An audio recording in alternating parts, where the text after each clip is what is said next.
or taking some time today to chat with Cole Danell, a new driver here for the 2026 season here at Skagit Speedway. Cole, you're out of Visalia, California, but you've announced that you're going to be running the entire 360 and 410 schedule here at Skagit Speedway. We're excited to have you.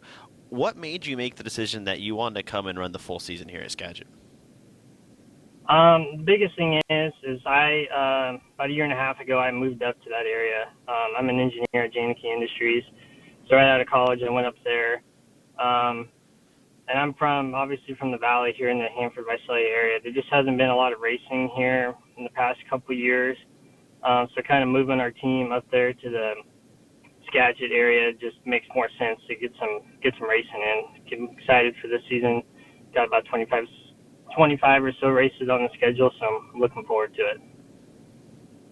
Well, you just mentioned it. You got 25 races. Anything outside of the 360 and 410 schedule at Skagit Speedway that you've got penciled in? Might maybe hit some other high limit shows out there in the Northwest.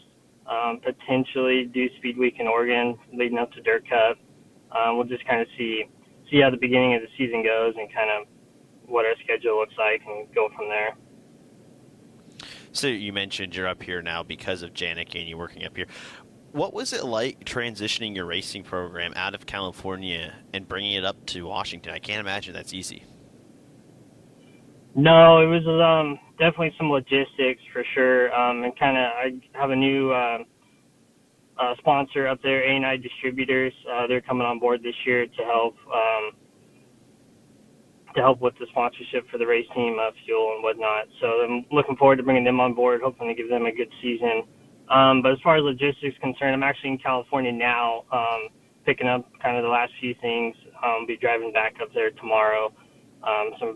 One other car, some parts and whatnot. So yeah, I kind of took the whole winter and the whole team here in California to get everything assembled, ready to go, putting spares together and all that good stuff. Now, I know you have a brother, I believe, Connor. Will we see him any chance at Skagit Speedway, or just going to be you this year?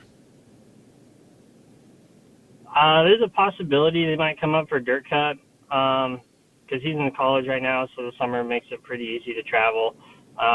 I would say that is probably the best option. I know there's the 2-day 360 show at the end of July. They might come up for that, but I would say the best chances would be for them to come up during Dirt Cup.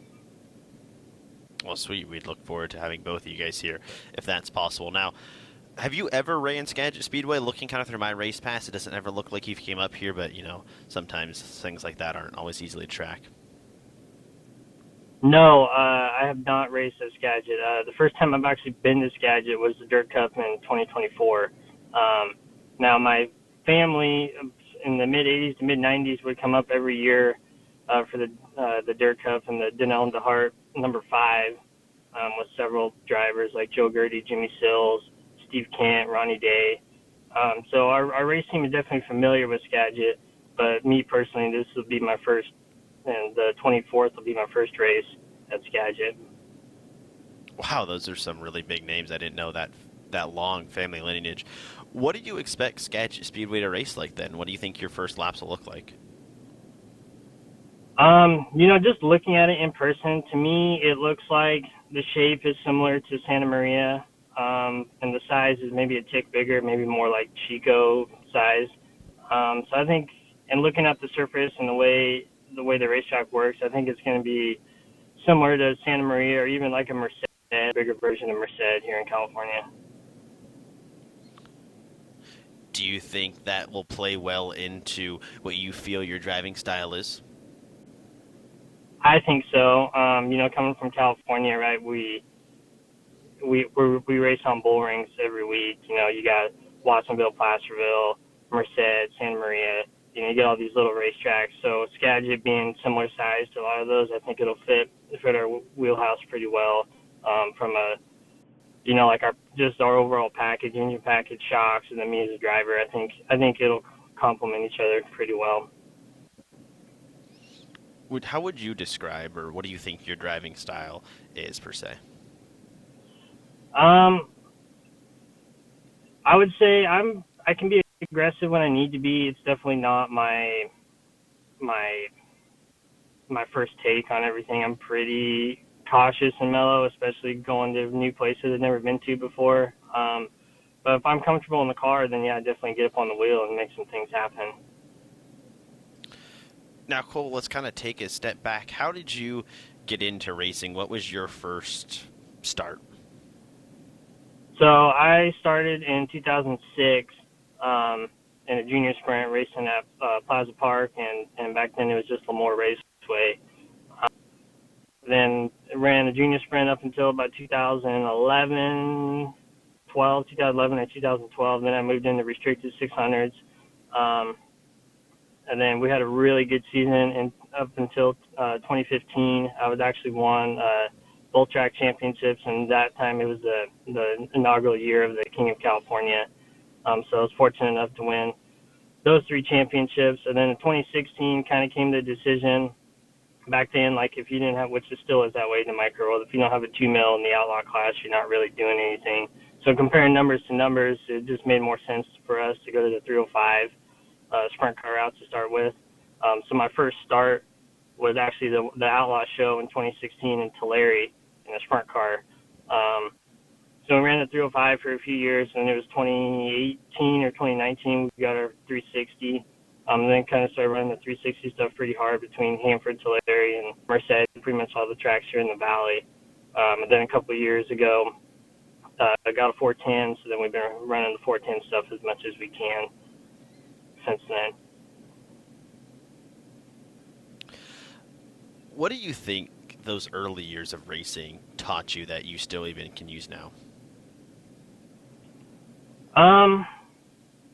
The biggest thing is being smooth, right? So starting in a junior sprint and then even in a restricted, you don't have a lot of horsepower. So if you're sawing on the wheel and you're being like, you're making really aggressive movements with the wheel and even the brakes and the throttle, like it just kills your momentum. And you don't have the horsepower to get out of it, so it takes you another lap to get up to speed. And the 360 and 410, it's not as critical, but those things are still really important because that can, especially in qualifying, for example, that can be a difference of a tenth. So you could go from being fast time to sixth quick with how fast everybody is nowadays and how close the field is. I would say that's the biggest thing. The other thing is just listen to your race car, right? And making adjustments when you need to. That, especially in the restricted, that's kind of where I really began to hone my racecraft, was watching the racetrack throughout the race, moving when you need to. Those would be the two biggest things I would say taken forward from the early years. Well, Cole, is there anyone you need to thank or any sponsors you want to shout out for helping you get your program up here and ready for 2026? Yeah, for sure. I'd like to thank, Quaker State, Vanderpool Petroleum, A&I Distributors, Village Tire, Forgiveness Auto Body. Without all of these guys, this deal would not be possible, especially making this big transition from a California-based race team to now a Washington-based race team. So I'd like to thank all those guys. It took a lot of effort. Even guys in the shop like my dad, Russell Howard, Steve Acevi, all these guys. It was a huge group effort, and I could not be more thankful, and I definitely could not do it without these guys. Well, finally, how much is your family able to get up here and help you, or is it kind of just you now? Like, does your dad get up here to help on that car, or is it solely reliant now on you? We've been talking about it. I think he'll probably come up for the play day just to kind of help get everything situated, make sure we have a decent baseline to go off of. I've been talking to a few guys just for crew members throughout the year for maintenance and obviously race night help. But yeah, they're planning on coming up for like the bigger shows like the Dirt Cup, the High Limit Race, kind of maybe a few in between. So it'll be a handful that'll come up here, but it definitely won't be every weekend. Well, awesome, Cole. We really look forward to seeing you here at Skagit Speedway in 2026. Thanks for taking some time to chat with us. We appreciate it. Yep, thanks guys. Thanks for having me.